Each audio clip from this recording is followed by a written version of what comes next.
Welcome to The Ritual Nurse, where healing meets humor, science, and a touch of magic.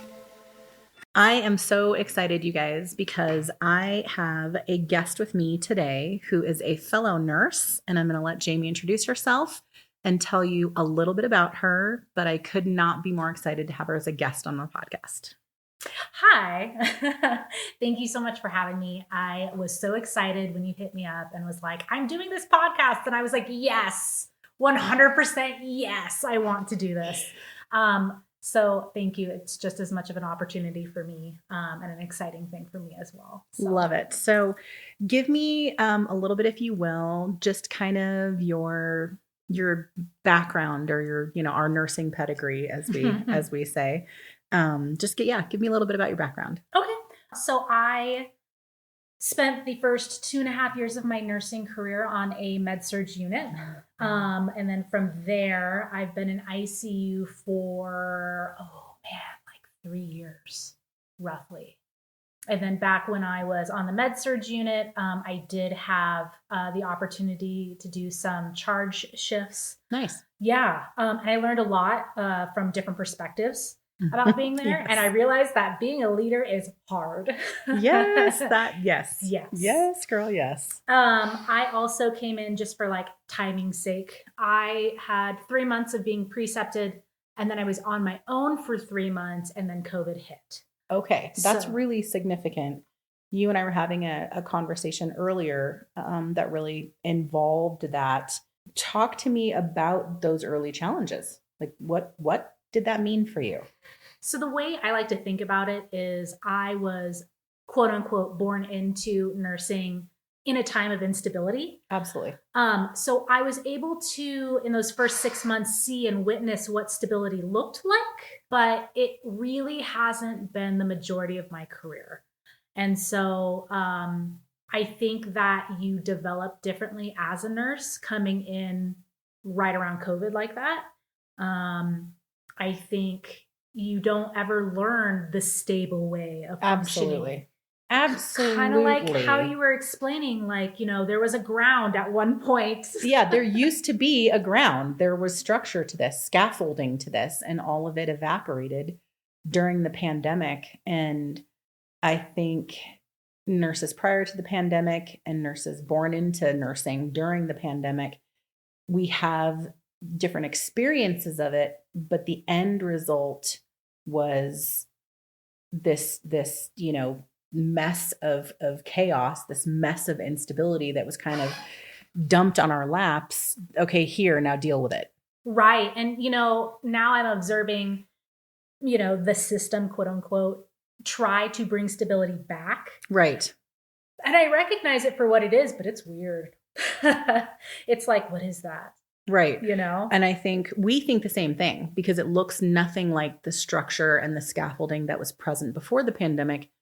I think largely because so much, what am I trying to say? There was so much unhealthy necrosis uncovered, if you will, in pockets of healthcare, in healthcare itself during the pandemic that we can't go back to what was before, what existed before. That makes sense. And so it's kind of like we're going to establish the new normal, and it's not normal, like to any of us, not to you guys, not to nurses before the pandemic, not, I don't think, even to nurses that are just hitting nursing now.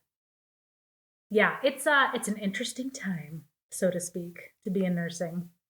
With your early challenges in nursing, what do you think, like, what do you know now that you didn't know then about navigating that instability, about its impact on you, the chaos, the trauma? There's a couple of things that come to mind. One is that I was so hard on myself and I had really unrealistic expectations. And this is something that like I will talk to new grads about. And I'll be like, listen, you're comparing yourself right now to a nurse who's been nursing for 7 years, 10 years, whatever. Absolutely. And it's not a fair comparison. You are not going to function that way, period. It took them 7 years to be that nurse. Yes. It took me 5 years to be this nurse. Yes.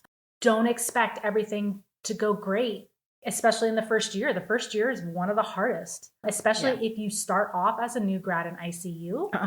Yep, I did too. Yeah, that's a double hard thing. Yeah, it's almost like a fourth year. Well, depending on how long your nursing school program was, but it's extra nursing school. Oh yeah, because in addition to learning how to be an actual nurse for the first time, you're learning the specialization of being in a specialized field for the first time. I don't think I breathed the entire first year. I was a new grad. Yeah, there were two instances when that happened. And one when it was when I was a new grad and the other when I went to ICU. Yeah. And it's like you and my preceptors were like, listen, coming to the ICU is like being a new grad all over again. And I totally didn't believe them. I was like, whatever, you're just blowing smoke. Nope. And then I was like, after a while, I'm like, you know what? That's really accurate. Yeah. I think learning how to handle the challenges that you handled as a new nurse really involves a level of resiliency that I don't think anybody teaches us how to develop. Handling adversity is one thing when the variables are expected or when at least some part of the structure is expected.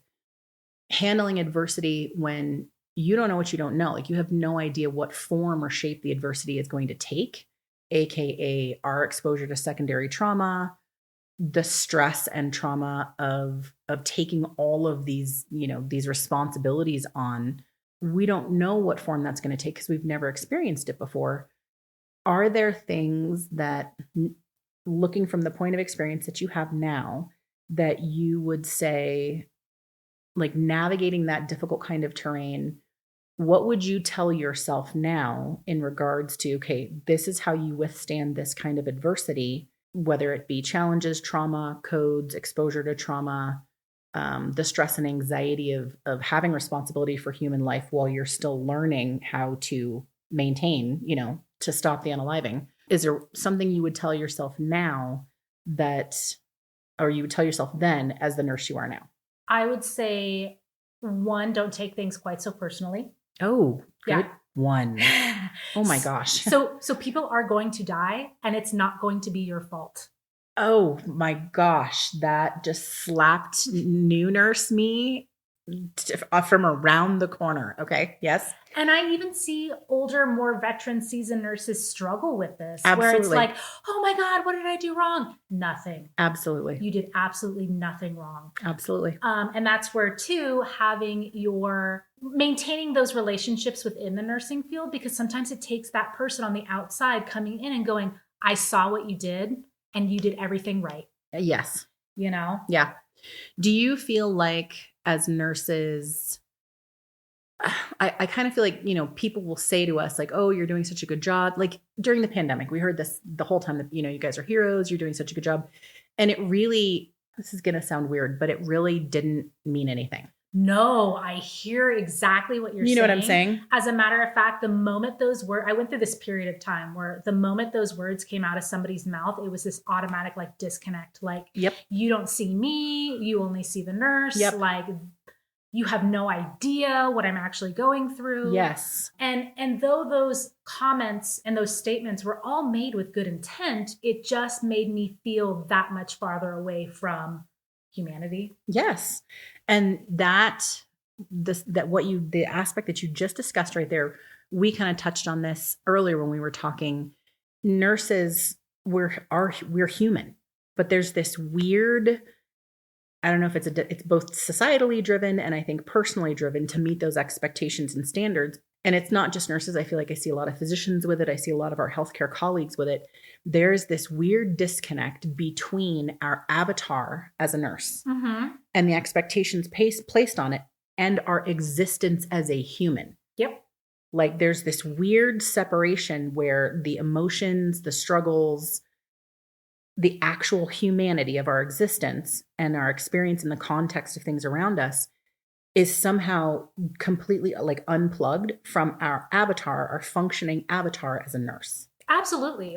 And honestly, part of what helped me get through those first few years of nursing is that idea of fake it till you make it. Yes. Because how often do we hear that? Oh my gosh. And constantly. I'll be honest with you, I don't know how healthy, quote unquote, that perspective is, but it does give you that third person, removed, objective perspective where you can really self-evaluate without hurting yourself. Yes. And you can evaluate the situation and, okay, I as a person maybe did not handle this well, but I as a nurse would handle it like this in the future. Right. And it's just learning to, unfortunately, compartmentalize. I have to separate a lot of things. Like there are a lot of things that go down in a hospital that I would not be okay with in real life.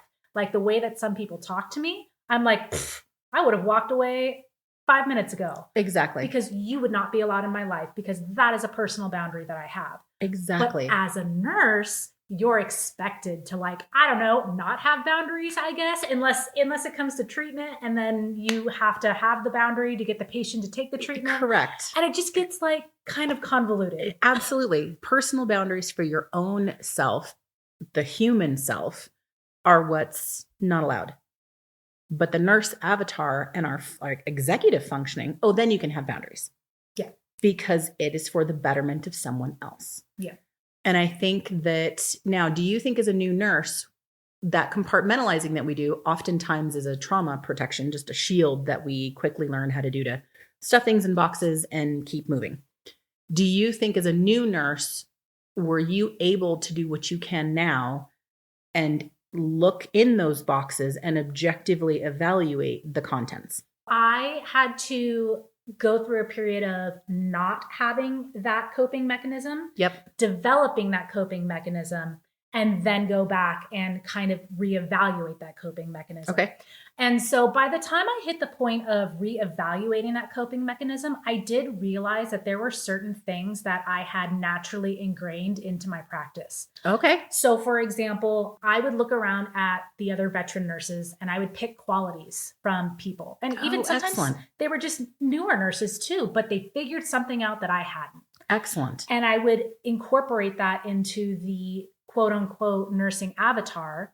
Yes. And then eventually it became more natural. And I realized that part of the reason, it wasn't me faking my way through, it was me seeing something in somebody else that I admired or a quality that I saw in myself that I wanted to express in my practice. Right. You were evolving. Yes. So when it did come time to really look back and be like, do I need this like third person compartmentalized avatar thing going on? Right. It wasn't that big of a deal to me because I had just integrated what I had wanted to integrate. I just was being mindful about it, I guess. Yeah. That's a really advanced ability to do so. I think a lot of nurses, I know that we leave nursing school without really having any of those tools on board in terms of self-awareness and evaluation and integrating qualities and traits within ourselves alongside the compassion of being human. You're not going to, as you're integrating these traits, it's not going to snap on like a Lego. You have to evolve into it. Mm-hmm. You're not going to do it right every time. You're not going to emulate that trait right every time. That muscle memory isn't there yet. In your journey to get from not having that skill set to not only having that skill set now, but actively engaging with it to evolve yourself, what were some of the self-care practices that kind of like helped, or the holistic and self-care practices that kind of maintained your sanity along that path? A couple of things that I did to help maintain my sanity in all of this is, one, I was taught by a friend, and it was the idea of, he's like, okay, you get a puppy pees on the carpet. Are you going to be super angry and punish them and, treat them the same way you would treat your adult dog that knows better? Like, no, you wouldn't, because they're learning. Because they're learning. Right. And so I actually carried that philosophy over into a lot of what I was doing as a nurse, because a lot of the resistances I was coming up against were things like addiction. Yes. And so it's for people who are used to having control in their life and now they don't. Yes. And it's like, okay, listen, you can't punish people for feeling the way they feel about the situation that they're in. They're struggling, they're having a hard time. Right. So instead of fighting that resistance, why don't you go along with it and slowly guide people in a different direction?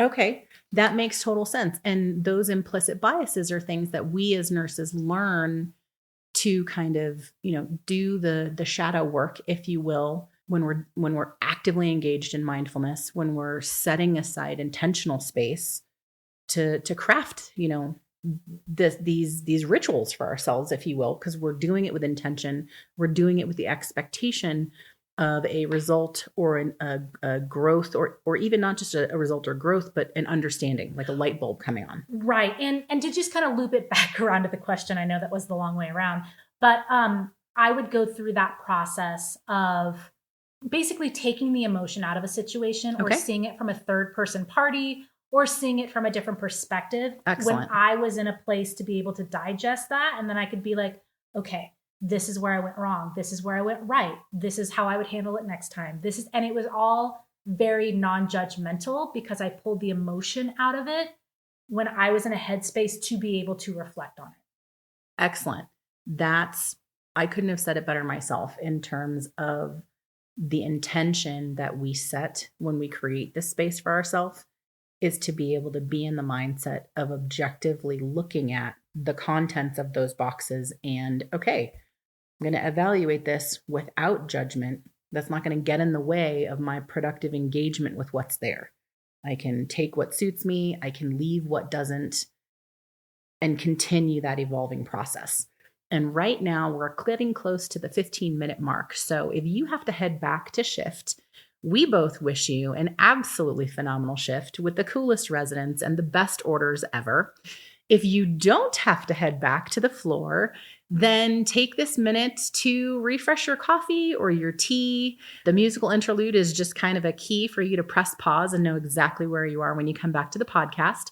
But when we come back, we're going to continue talking with Jamie about some more of the holistic practices that she utilizes to stay in this mindful space, and some self-care for mind, body, spirit. And of course, we're going to do our coffee, crystals, and divination segment towards the end. And Jamie actually brought an amazing deck to take a look at. So I'm really excited for that. So anyways, enjoy the music and we will see you shortly. 4 miles until we're changing our lives. Thank you guys so much. If you guys have stuck with us and you're coming back to the podcast, love it. And we're so excited to keep talking. I have a podcast guest here, Jamie, and we're going to continue our discussion that we were having before the break, still kind of focusing on the holistic and self-care practices that really help you deal with the adversity that we face in nursing. So the secondary trauma that we're exposed to, whether it's emotional, whether it's physical, what are some of the spaces that you create for yourself to maintain that balance? Like your mental health balance, your equilibrium point. I've had to learn how to check in with my body, because Nice. my body will tell me when I'm not okay before my mind will. And so, Holy crap, that was amazing. so I've had to learn the little cues. Right. And I didn't realize how many little cues I had until I started paying attention to it. And so sometimes it's little cues like, ooh, I feel a little spacey. I'm probably hungry. Yeah. I should probably eat something so I don't bite somebody's head off later. Right. You know? Exactly. Hangry. Yes, exactly. So that's been a really big part of my balance in the workplace. I wanted to ask, you have a book with you here. I do. And when we're thinking about mind, body, and spirit and nourishing those, that's one of the primary ways that we maintain our resilience and protect our mental health. This book, what do you get out of this book? What is this, your intersection with this? So I brought the book with me, One Small Step Can Change Your Life, The Kaizen Way by Robert Murr. Okay. And the reason was that I would get all this advice of you should do this and you should do that. But I never understood how to implement it. Excellent. And so One Small Step Can Change Your Life is about creating habits in very bite-sized small pieces. Like if it feels like effort, you've already bit off too much. Okay, that's extremely significant. A few podcast episodes, I was talking about how the feeling of overwhelm, especially right now for people, just even thinking about listening to self-help or thinking about listening how to address a problem can actually be, that's too much dopamine. I don't have enough dopamine for that right now. That's too big. And so what is the one small thing you can do to accomplish self-care, regardless of your to-do list or any of the other overhanging anxieties? Just one small thing that you can accomplish for self-care. Could be eating a snack. It could be sitting still for 5 minutes, doing breath work. It could be sketching something, any small thing that you have the dopamine for. And that's such an amazing reflective sentence. If it feels like effort, you've probably already bitten off too much. Yeah. Because that's exactly what that is.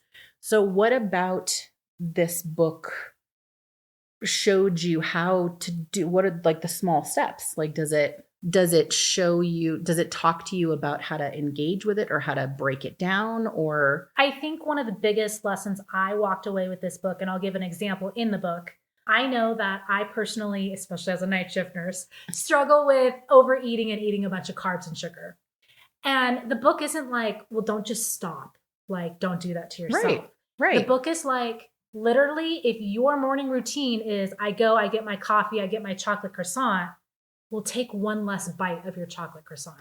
That is so powerful because people can do that. Exactly. Right. And the idea is once it becomes, easy, you don't have to think about it. You just take one less bite and you're satisfied, then move on to 2 less bites. Exactly. And I have found that when it comes to, because self-care is a change, it's, yes. And it's effort and it takes time. And I really have struggled to integrate that into my life. But I found that taking smaller bite-sized pieces and then evaluate them and growing them has been so much more helpful to me than I'm going to wake up and start a 35-minute meditation followed by a 60-minute I am so called out right now. I am so called out right now. I don't know if it's my ADHD or what it is, but I'm so called out right now. So let me give you another example. I decided I know the best time for me to work out is first thing in the morning. The only thing I've committed myself to is wake up, do 15 minutes, period. And it's kind of evolved into 15 minutes of stretching. Sure, cool. But it's still... You're moving your body. I'm checking in with my body. Yes. I'm like, where am I tight? Yes. What needs attention? Phenomenal. And then there are some days where it'll naturally grow into something else. And that's how I know it's time. Or I also use a habit tracker. Okay. And I do track the days that I do and don't do it. And I can see, wow, I'm really struggling with my commitment right now to myself. Okay. And my commitment to myself is really important. Like, I need to be able to trust my own word. Right. So let's work on the commitment aspect and not worry so much about whether I accomplish the quote unquote goal. The goal is do it. Right. What is blocking or impeding my commitment to myself? Yes. What am I putting myself second to? Yes. That's amazing. And I think, do you think, we talked before the break about how we exist as humans, but yet we operate as these nurse avatars. Do you think that there's some validity to the thought that we suck so badly at self-care because there's 2 versions of us, and the one that's operant and visible to everyone is the avatar? Wow. Oh, that's a big question. Right? Because it just occurred to me. I was like, it's so difficult for nurses to do self-care. We don't drink water. We don't take our own advice. And everybody on the podcast, I don't want to hear it because you know what I'm saying is true. But really, I think it's because we invest so much in the maintenance and sustenance of our avatar. And we don't ever, there's so much stigma around talking about our existence as humans that it's like a little golem that we don't pay attention to.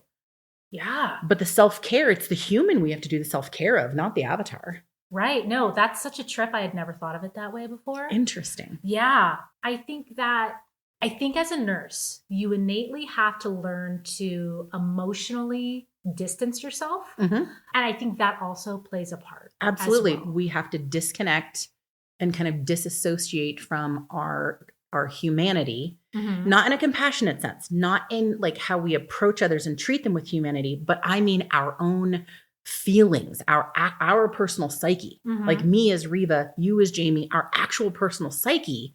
We have to emotionally disconnect from that to withstand the levels of stress and anxiety and trauma that we're exposed to, because the nurse avatar has to keep functioning and meet expectations. Well, and I think there's also a separation in your mind too, where you're like, it's the nurse avatar taking the trauma, not the human. Holy crap. We are like round for round slugging it out. I love this. That's phenomenal. I think that's part of our compartmentalization, because we have this fixture in our mind, this avatar image of what we're supposed to be. It's in social media, it's in stereotypes, it's in every picture of a nurse. In COVID, like, that goes back to that whole, like, you guys are such heroes, and we immediately disassociate. Yeah. Because the nurse avatar is what we're looking at. There's no mirror reflecting us as humans. Mm-hmm. But I don't think that we can get to the self-care part, or even the nurturing, holistically nurturing our mind, body, and spirit part. The nurse avatar doesn't have a mind, body, or spirit. We do. Right. Well, you know what? Okay, I don't even know how relevant this is, but it totally just popped into my mind. But it kind of makes me wonder, like, how when people go through enough trauma, they end up with like a dissociative identity disorder? Absolutely. And I kind of wonder if nurses kind of tap into that a wee bit. Oh, I think we absolutely disassociate as protection against trauma, which I believe, I am not a psychiatrist and I have not studied DID, but I believe that the nucleus of the schism, the fracturing of the personality into those separate ones, is a traumatic event that then that other personality is created to shield and protect. Right. So it kind of makes sense when you think about it. It makes a lot of sense. Aspect. It makes a lot of sense. That's such an interesting concept. And how do we teach nurses then to begin reintegrating themselves to the extent that they're capable? Because to some extent, I don't know personally that I would be able to fully integrate myself and continue to do what I do with repetition. I think that requires skill sets that I probably don't have full mastery over in terms of my resilience and navigating. Like, that's where you need a professional colleague, therapist, psychiatrist, psychologist, who that is their wheelhouse. Just like they would need us to titrate pressors for them. But as a nurse, like, how would you find a provider with that wheelhouse? Like, what are the buzzwords? What do I need? Trauma-informed care. Yep. Trauma-informed care. Finding a therapist or a psychologist who specializes in trauma-informed care, because the nucleus of our problems stems from exposure to and experience of trauma. Okay. Just being a nurse inherently by itself is not traumatic. It is our job environment and the constant, repetitive, consistent exposure to either emotional, sometimes physical, but emotional and mental trauma, both secondary, like of other people, or ours. Nobody comes to see us at work because it's a great day. Right. No one's like, hey, so glad to see you. Right. Exactly. So in one vein or another, there's a problem. And, constant exposure to these problems with the expectation that you fix it.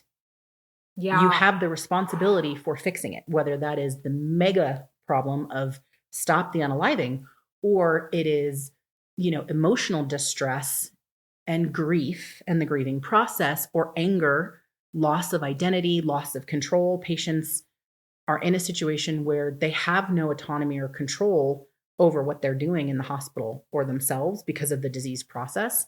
But we inadvertently, because I'm not trying to say that they do it on purpose, we inadvertently catch some of the brunt of that. Yeah. And so we have to emotionally process and wade through that and deal with that. And when that happens to you every day, day in, day out, every time you go to work, you got to process that. Well, and people too, like the saying, a smile is contagious. Yes.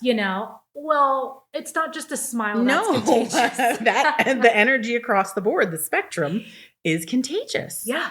You can see it. You can see it on the floor when you have a code that goes sideways and then suddenly sentences are shorter. People, are sighing more. Shoulders are tensed. It's conversations are, yes.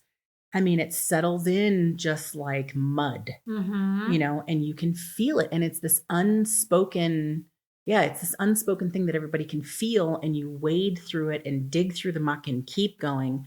But I think that we have to find some way of teaching nurses how to integrate with that avatar so that we can maintain mind, body, and spirit.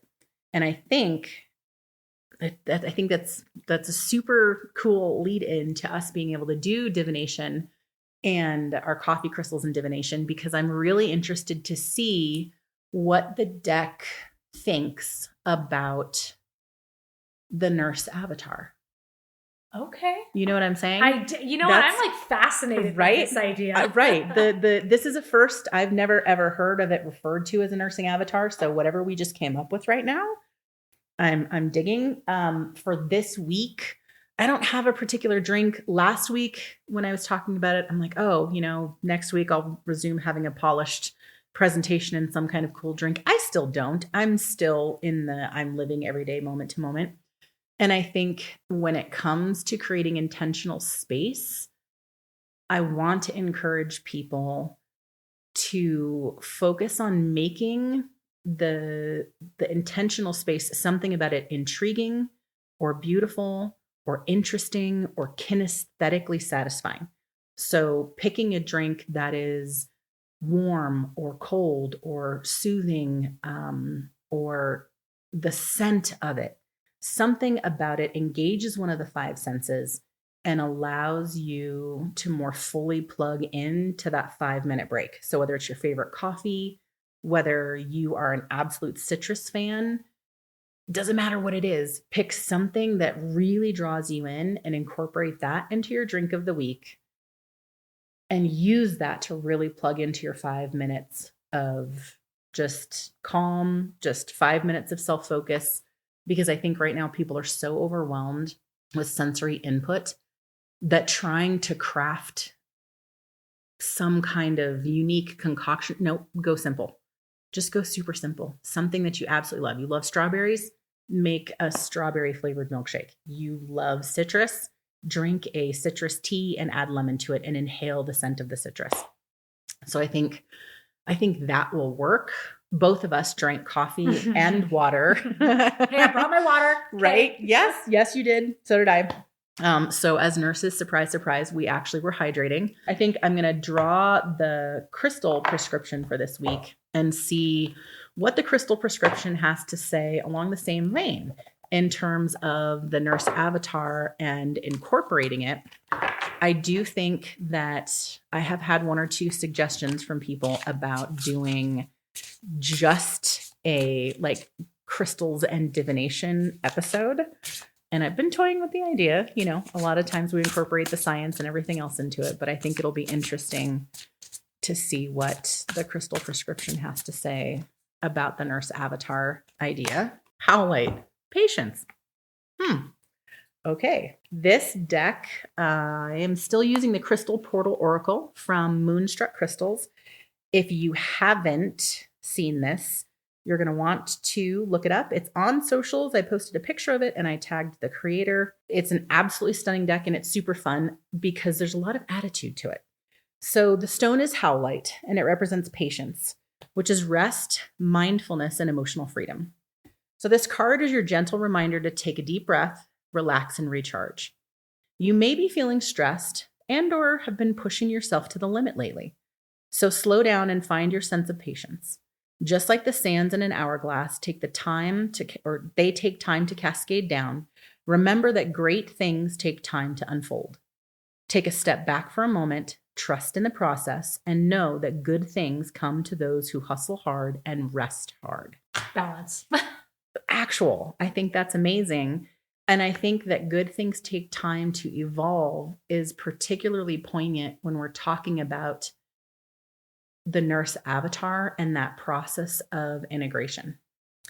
That makes sense. Because we hustle hard, but what do we not do? We don't rest hard. The rest aspect is what's missing. So if you have Howlite is actually a very beautiful, almost kind of marble looking stone. It's usually a bright white with thin veins of gray and black.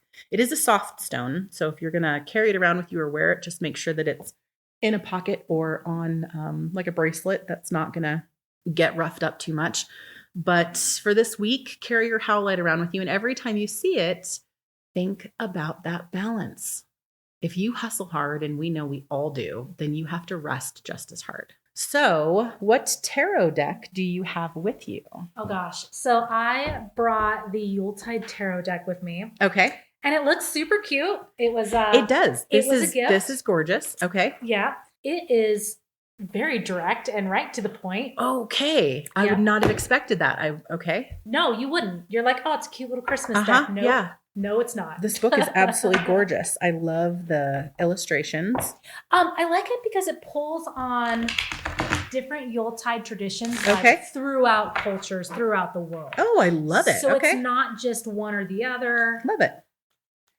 The Magic of Midwinter. Oh, this is such a beautiful book. The candy cane striping. Oh, there's Krampus. Okay, interest. Normally I pull one. However, because this is your deck, if you want to pull a spread, you're more than welcome to. 3 spread, whatever you feel called to do. I don't know how this deck likes to communicate. These, they have kind of long-winded answers. They're good answers. Got it. Okay. But I'm thinking maybe we keep it a little shorter. Perfect. Just for Absolutely. time's sake. Absolutely. Did you want me to pull on the nurse avatar or just pull a card or what are you feeling like? I'm curious about this nurse avatar. Then let's do it. Let's do it. Because my deck is not a beater on the bush. They'll straight up be let's do it. Let's do it. Yeah. What do we need to know about our nurse avatar? Here, I'll let you pick one. Oh, this one's like a different color. So that's the King of Gifts in reverse? Yes. All right, let me see here. King of, what an interesting image. Right? So the buzzwords are reliable, supporting, enterprising. Wild, okay. In contrast to the other kings, who can all appear somewhat self-serving, the King of Gifts is significantly more generous. They are successful individuals who have made their ambition and ideas and use their talents to secure a stable and happy environment for themselves and those they care for. They find value and meaning in faithfulness and will reward those who serve to help better themselves. They are generous with their time and their experience. I'll bet there is an element of control to this person, especially when it involves self-discipline. Wild. Okay. The gift that they hold is not necessarily one that will be given to you, for we are looking at a figure who leads by example. They will provide, but not if you do not learn to provide for yourself. Oh my gosh, your deck is wild. It just described the nurse avatar and then was like, hello. Right. You have to give to yourself. If you do not take their lead or advice, they are more likely to show their dismay in actions rather than words. Interesting. Right? So this is the reversed meaning. And I think this actually does play a lot into self-care. But this card in reverse says, this is the antithesis of success and determination. Weakness and apathy are blighting the king, and they are unable to see their own abilities clearly. They have become a victim of their own success, which has led to painfully stagnant situation. So think about it. The nurse avatar, the features and qualities that it described before are everything that social media, society sees as the nurse avatar. Yes. When really it is in reverse. And another way of looking at apathy is emotional disconnect. Yep. And the problem of being emotionally disconnected is actually what is impeding our ability to effectively to survive, self-care. So this is like the ideal nurse avatar, I think, in the description. But then when you flip to the reverse, this is what happens when your nurse avatar is not healthy. Because if the human is not healthy, the nurse avatar is not healthy. Exactly. It's like the underlying problem that we're not, a painfully stagnant situation. Yep. You can't evolve. You can't advance. You get stuck. Absolutely. Yeah. You get stuck in your own thoughts, your own emotions. It's just a clog. And then you're just miserable. And it's utterly painful, whether it's physical, emotional, mental, it comes out. Like you were saying, you listening to your body, the little things tell you something is wrong long before your brain is engaging. Yep. Because we have that apathy towards our own needs. I'm telling you, I am going to have to do this like on camera because I've never even seen this deck before. You can't plan this stuff, but they're so on the nose and accurate. I know people have got to be like, nah, this is all scripted. They had to have picked them before. So I'm going to have to start doing this on camera because every week that we've done the oracle and divination, it has been so targeted. This is incredible. And boy, you're not kidding. This deck is that does not match the art style. Yeah, no. Does not match the art style at all. Well, I want to thank you guys for sticking with us and listening to the podcast. This is actually episode 1 of 2 with Jamie. The next episode that we are going to cover, we're going to delve more into resilience and support systems and advice and kind of looking ahead to the future. So make sure that you subscribe to the podcast and tune in for our next episode. If somebody is listening to this podcast right now, what is just one piece of advice that you would give them? I know I've harped on this a lot, but honestly, I just struggled with it so much. Don't compare yourself. The way you do things is not going to be the same way as someone else does it, and that doesn't make it wrong. It's those differences and all those little pieces that come together as a whole that create the healing environment. Absolutely. Absolutely. Right. What one patient I can give might be completely different than another patient, and they might be holistic in different ways, or you might be the right person for that patient and I may not be, and that's okay. You have not failed at your job, right? Because you did not meet that human marker. Right. That's absolutely phenomenal advice. Well, I want you guys to focus on being just as compassionate towards yourself and finding balance and center this week. Remember, if you hustle hard, boy, you better rest hard. That is the message from this podcast as we continue to look at our nurse avatar. So I want to thank you so much. This is your ritual nurse signing off, and I love your faces. This is your ritual nurse, Reva. Thanks for tuning in to the Ritual Nurse podcast. You can find us wherever you listen to podcasts, so don't forget to subscribe and stay connected. For all our social links, free education, classes, blogs, and podcast notes with resources, head over to tcth.org. Until next time, love your faces.